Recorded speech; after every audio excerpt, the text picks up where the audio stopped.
多去对于摕到世界大赛冠军了后，洛杉矶的街头就出现球迷庆祝，但是也有发生乱象，亲像就有人放火烧公车，也是偷摕店头的物件，还有人甲警察攻击，有10多个人互人抓起来。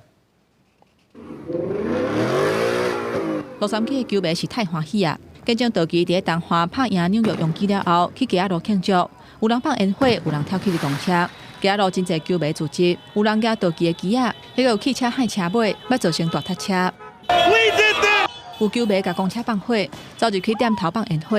洛杉矶市中心有人摕物件甲警察牵，还佫发生有人为运动用品店走出来，甲有主口的商品等落路边的车底。嘛因为万圣节甲刷来总统大选，加上进前捌发生 NBA 湖人甲道奇摕到总冠军的时阵，嘛捌发生过这种场面，所以警方即届是真猛切，迄暗有10多人互逮捕。 不过警方讲，这拢是部分的个案，大多数的庆祝拢是欢喜甲和平，这是道奇的胜利之夜。刷来洛城会有正式的庆祝活动。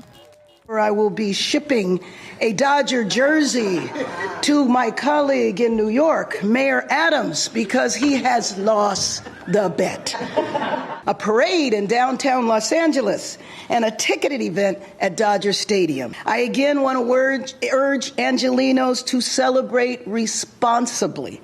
Violence of any kind will not be tolerated. 道奇庆祝的活动伫11月7日拜五举行。 不过，互球员坐巴士伫市区坐45分钟。